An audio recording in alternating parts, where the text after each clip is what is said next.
All right, so today we're going to make a function, but a function that can take in an input. So in this case, we have a square. So here's our little square with side length 10.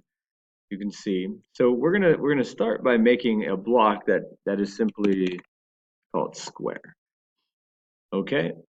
So now we can take in all of that code that makes a square.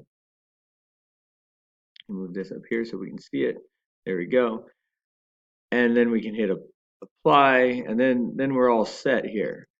So now we can replace all of that code there with square, hit run, and it does the same thing. There's our little square. But what if we wanted to change the side length? We don't want 10 every time. We don't want 10 every time.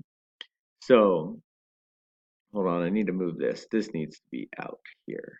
There we go. We can add an input. So let's call that length. So now this can take in a length. So if I hit apply, you'll notice here it's waiting for an input. But in my program in here, it's still just 10. So let's put in length into all of these, move 10 steps. Now they're going to be length. Now they're going to be length. So now whenever I run this program, it'll be the size that I input. So now I can say 200. I run it.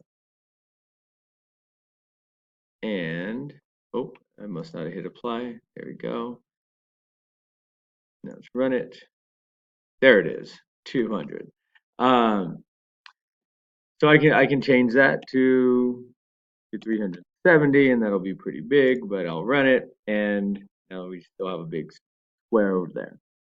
But now, if I don't want to manually type in 370 or whatever length I want, I can also take in user input. What is the length? So now, when I run this,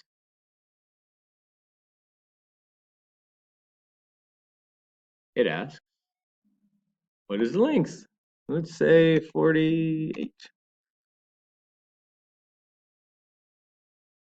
Seems a little big. Oh, because I want the answer in here, not 370. Let's try that again.